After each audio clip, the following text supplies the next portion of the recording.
A New York Mets blockbuster move is imminent as we have a massive Mets free agency update to go over today regarding the team filling one of the biggest needs that this team currently has, as they are being held together by a group of rookies right now. It's widely known that the New York Mets need to add more starting pitching to this team, and now we are seeing that a move is imminent to help start adding more starting pitchers to the team in an absolutely huge way, and we are going to break all this down. But before we get into that, guys, if you're part of that 69% that's not subscribed to Mets Digest, make sure to go ahead and subscribe so you don't miss a single New York Mets update. We have videos coming out every single day regarding the New York Mets, going over all the latest moves and all other news as well. This is always the place to be for Mets news, and let's jump into the video, guys. There's a lot to talk about right now because a move is imminent for the New York Mets.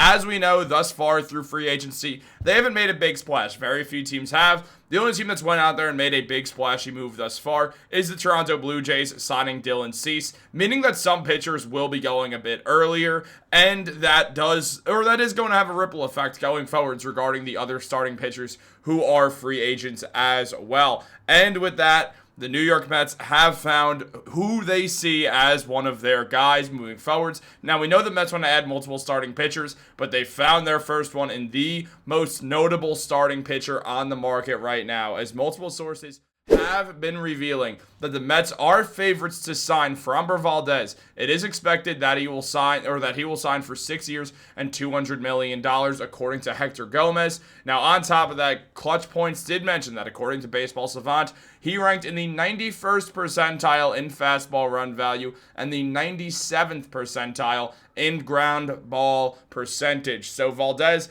though not a strikeout guy, and a very, very, very good pitcher, who is going to be getting one of the bigger contracts this entire offseason. Obviously, this free agency class has its names, but it's not some world-breaking class by any means. And right now, Valdez is widely regarded as the best pitcher on the market right now. And Valdez, he was good last year at a 3.66 ERA, a career 3.36 ERA. He's a very reliable pitcher who in 192 innings had 187 strikeouts. Again, more of a ground ball guy. That's why his whip is a little bit more elevated than you'd expect, because he does allow guys on base, don't get me wrong.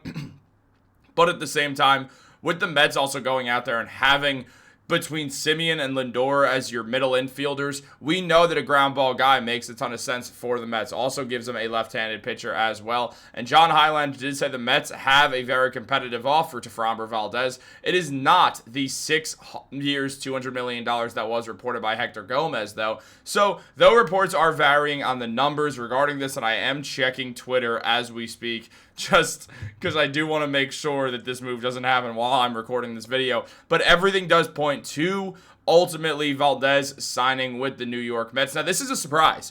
I did not expect this coming because we did see some reports that Framber Valdez and the Mets weren't really talking that much. The Mets didn't hold too much interest and didn't contact Valdez at GM meetings, which did sort of give us a sign like, all right, well, maybe the Mets are looking in other directions, like the Dylan Ceases of the world, Michael King, those type of guys as well, who we're also looking at. That's what it sort of felt like, but now Valdez has become a Mets target. Is that because of Cease signing with the Blue Jays? Quite possibly. But also, when we look just at the deal that Cease got, we're going to make this bigger so you guys can see it more clearly because this has a huge implication on the Mets.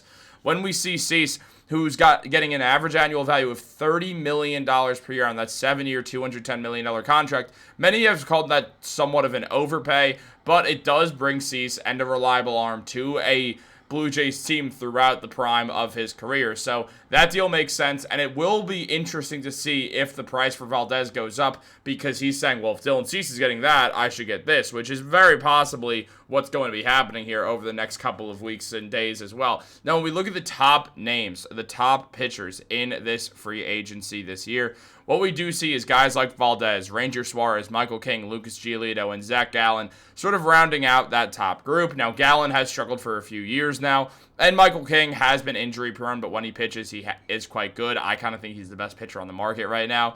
Ranger Suarez is also interesting as well, 30 years old. Could definitely be an interesting guy to throw on there. But the Mets, right now, it looks like their interest lies with Framber Valdez, which does mean the Mets, now after needing a pitcher for a while, do get to add one, and that is super important for this team going forward. Now, Valdez has struggled in the playoffs throughout his career, having an ERA of 4.34, but at the same time, the Mets, they needed arms. There was no real ifs, ands, or buts about it, and Valdez does grade out well in some areas when he pitches. I mean, overall, it's a deal that does make some sense there. The man is very good with his run value at his fastball, or he's great with his fastball run value. The ground ball percentage is one of the best in baseball. He's also good at not allowing you to hit your barrel percentage. This is a put in play and get you out type of guy. This is exactly who Valdez is. He's not going to strike you out, but you're going to put the ball in play, and he's going to get you out. So it's very, very cool to see the way that this is all starting to work out for the Mets. They did definitely need to add some more pitching.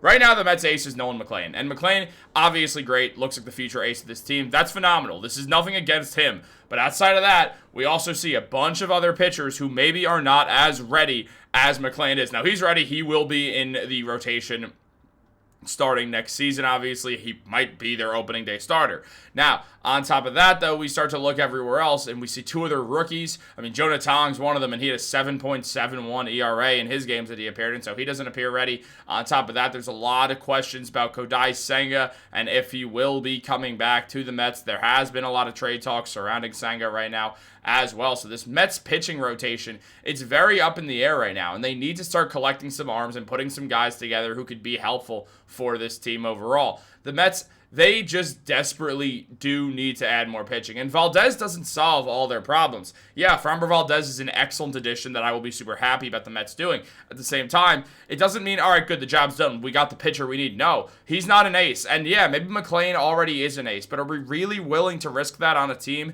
that's trying to win right now? To me, that just doesn't make a ton of sense. I do think it's a lot more likely that what we ultimately see is Valdez get added, but not as their ace. I do still think the Mets will be really just scouring the trade market, going out, seeing who they can get, whether that's trying to trade for Tarek Skubal, which at some points feels like it's possible, other points it feels like the Tigers are not going to trade him.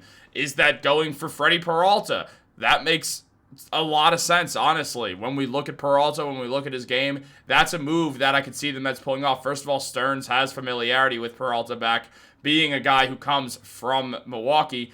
And on top of that, Peralta just does make sense. He can be a lead ace. He gives the Mets a lot of what they need, and he would be a super helpful addition for this team going forwards. So, they do have some other options outside, but no one in this pitching market is a true ace. That's kind of the issue at hand here. So, yeah, adding Framber Valdez is excellent, but it can't stop here. The Mets have to continue to go out and add more arms. Someone's going to have to come in a trade where they get a true ace onto this team, because right now, that is probably their best play. Guys, what do you think about this whole thing? How much do you trust this Mets rotation on a scale of 1 to 10 right now? Are you in on Framber Valdez? Let me know in the comments down below. Like this video, subscribe, turn on post notifications. Have a great day. I'll catch you later.